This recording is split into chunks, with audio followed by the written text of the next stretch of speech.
Hello children, today we shall learn in details about the emergence of the new middle classes in 18th centuries.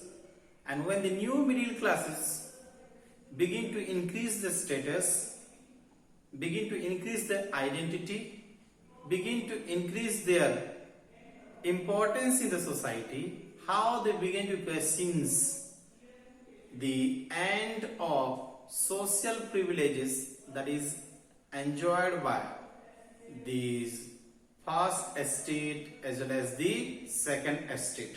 So here the growing of the new middle classes peoples, they are beginning to think to end the social privileges of the aristocracy.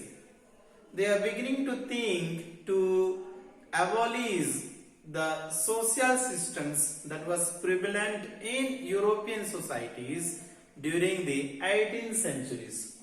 So dear children, here already we have discussed that the revolt has been begun by the peoples, and why the revolt has been begun here, we have seen and we have learned that in the past the revolt has been started by the peasants as well as the worker due to increasing of taxes as well as due to the food scarcity that is found in the society. Because during the time of monarchy was not at all concerned about the peoples, he is not at all concerned about the good of the society. His goals and ambitions is to release despotic rule in the society. So his concern is not at all for the benefits of the society. So during that time, in order to maintain his kingdom, when the monarch or when the king increases taxes among the common peoples, during that time the financial burdens was seen among the most common peoples. So these common peoples, they are such as these middle classes, the artisans, the peasants, these landless labor, they were paying taxes to the monarchy and they were highly burdened with financial activities. So they were only paying taxes to the government. So they were very oppressed in the society. Why they were oppressed in the society? Because no one was there to think about the good of the common peoples. So those peoples were highly burdened in the society. So there was increasing of taxes. Already I have told you, my dear children, that when Louis XVI came into power, during that time the treasury was empty, and to maintain the palaces, to maintain the government offices, to maintain the schools, colleges, university, to maintain the army, the king has to increase the taxes. And when he increased the taxes, during that time he imposed taxes among the common peoples, in which the common peoples were highly burdened here. So we understood that during that time there was bad harvest, crop failure, food scarcity, all situations which causes the people to start the revolt against the monarchy. So dear children, here even to these common peoples like peasants, the working community, even though they started the revolt, but the revolt was not successful, and it was not successful to change the social as well as political order that was seen in the society, because their initiatives as well as their revolt, it was not good enough to bring social changes as well as political changes in the society. So the responsibility was it was left to the middle classes peoples. So in 18th centuries, with the industrial revolutions, we see the growing of the new middle classes. So the new middle classes were growing up in 18th centuries. They were access to educations, they were access to new ideas. When they were educated in the societies, they began to develop differently in the society. So here, when the new middle classes, when these peoples were access to education, access to new ideas, access to these industrial revolutions, they began to be prosperous with the industrial revolutions. First, they became educated. Second, they were access to new ideas. Third, with the industrial revolutions, those peoples were becoming wealthy and prosperous in the society. And when they become wealthy and prosperous, they begin to question the status of the aristocracy. They begin to question the status of the nobility. Because these new middle classes, they are prosperous here. They are growing wealthier. And when they are growing wealthier in 18th centuries, they are questioning the power of this aristocracy. Because they are thinking differently, because they were access to lot of ideas and information which motivated them to think differently and to envisage to end the social privileges of these noble groups.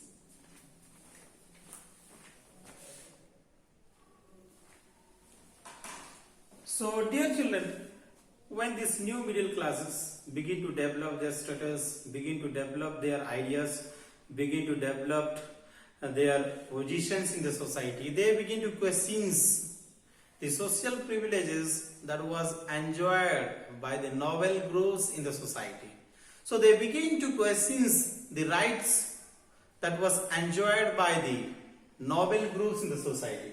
So here, these new middle classes, they are becoming wealthy when they are having an associations with trade activities, manufacturing activities, through woolen and silk textiles which was exported or which was brought by the rich peoples to the society. When they were having an associations with all these activities, just like doing trade activities, doing manufacturing activities, then being engaged in industrial work.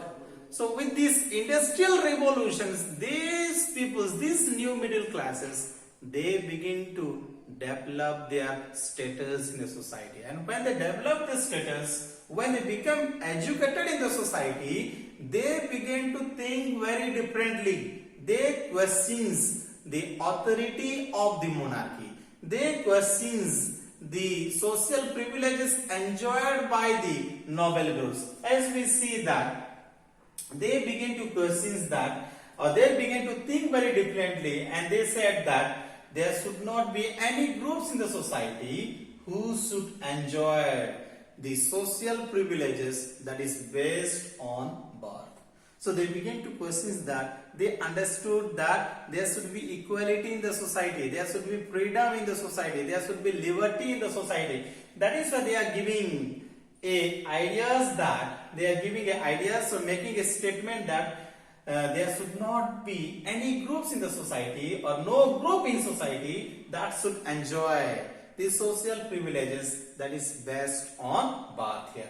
Again they begin to emphasizing the ideas which is based on freedom, equal opportunities, equal law for all, because they were understanding that during the time of monarchy is not at all doing right for the benefit of the society, because monarchy is only giving importance to the first estate as well as the second estate. The third estate group's rights were totally denied in the society. That is why when these new middle classes begin to develop their status by doing hard work in the society, by doing trade activities in the society, they begin to question that there should not be anyone in the society that should enjoy the social privileges based on birth. Rather than they think to have freedom, liberty, as well as equal opportunities to all in the society. And all these ideas were being carried by the philosophers during that time. During that time we see different kind of philosophers who were inspiring the peoples through their writings, through their ideas. They were formulating and they were circulating their informations and ideas to the society. And when these new middle classes, when they were acquainted with such kind of ideas, they were greatly inspired with the ideas that was carried forward by the philosophers, and they are such as Jean-Jacques as well as Rousseau. So here the Rousseau, what he is doing, he is giving an idea, and according to his idea, there should be a government that is based on social contract between peoples as well as their representatives. So here Rousseau is giving a proposals of elected representatives. So here there should be a form of government which is based on social contract between peoples and their representatives. That means people should have the connections in the formations of the government. There should be the elected representatives, and those elected representatives should form the government. So here Rousseau is giving or talking about people's sovereignty. He is talking about democratic systems. He is talking about equality, liberty, which is seen in democratic society. Apart from that, in the Spirit of Laws, which is written by Montesquieu, he is proposing a new ideas in the society. According to his ideology, he says that there should be a division of power.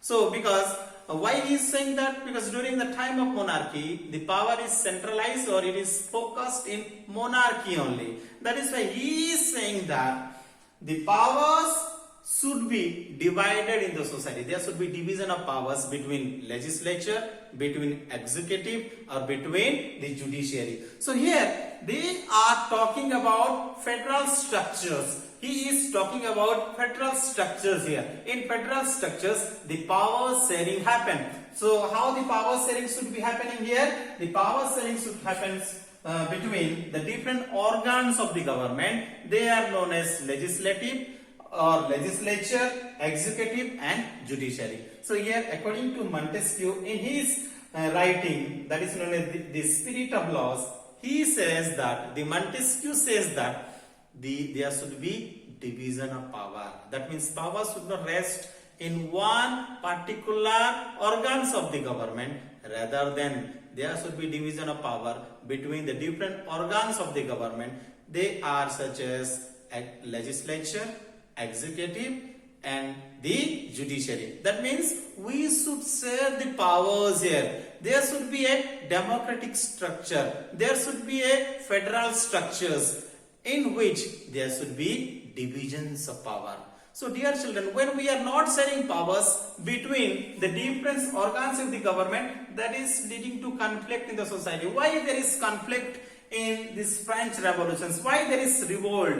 Why there is revolutions? It is the powers which is centralized in monarchy only. The monarchy is not at all concerned about the peoples. He is not thinking good about the peoples. He is not sharing his ideas with anyone. His intention is to give priorities to two categories. That is the two categories of peoples. That is the first estate and second estate. And while the third estate's people's rights are denied here.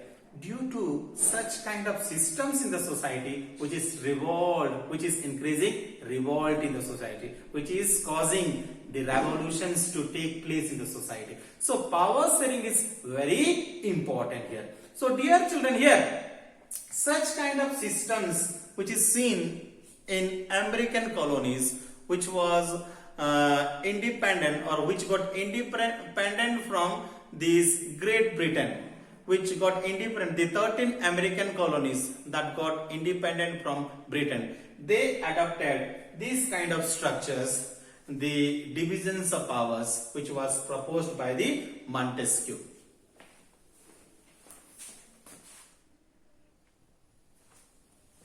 So dear children, when these ideas were proposed by the philosophers in order to inspire the peoples, in order to educate the peoples, in order to create awakening among the peoples, all these ideas were circulated to different social groups in the society. It was discussed in publics, it was discussed in public places, it was discussed in saloons, it was discussed in coffee houses, it was circulated through books, through journals, through newspapers, in order to reach all the sections of the society, in order to reach all the peoples in the society, they circulated all these ideas. So the ideas of the philosophers were circulated to all the social groups in the society. Already I have told you, dear children, that in salons there was a huge discussions, because in ancient society in France there was a public places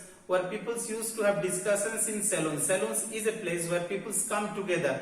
They used to have a discussions, they used to have a debate, they used to talk about a particular topic, and in coffee houses, in books, in newspapers, all these philosopher ideas were circulated to the society, so that the peoples will read, the peoples will learn, and they will come towards the monarchy to fight against the monarchy, to fight for their rights, to fight for their social privileges. All these ideas were formulated and it was circulated to different groups in the societies. And we see that for the illiterate peoples, the philosophers' ideas were read loudly, so that they will also understand the concept, they will also understand the topic, and they will also fight for their liberty, fight for equality, fight for equal opportunity, fight for freedom in the society. So this is how, my dear children, all these ideas were circulated in the society, and peoples, they learned the idea, formed the social groups, and they came against the monarchy. So dear children, here we understood that when this new middle classes begin to develop in the society with access to educations and new ideas, they begin to question the social privileges that was enjoyed by the noble groups. So this is how the new middle classes, the new growing middle classes, envisaging to end the privileges in the society. So dear children, here when all these peoples become educated through all these ideas, they begin to question the power of monarchy. They begin to question the social privileges enjoyed by the particular community, that is such as noble groups. So such kind of situations, or such kind of things which led to the questionings of ending the social privileges of the noble groups. So dear children, here we understood that with the growing of the new middle classes, in 18th and 19th centuries, they begin to develop their status, they begin to develop their positions, and they begin to question the status of these aristocracies, the status of these noble groups. So dear children, when this monarchy began to impose taxes on these common peoples, they formed the groups and they started revolting against the monarchy. So this is how the new growing middle classes, questioning the powers of the aristocracy and ending the social privileges in 18th and 19th century. Thank you so much for listening to me.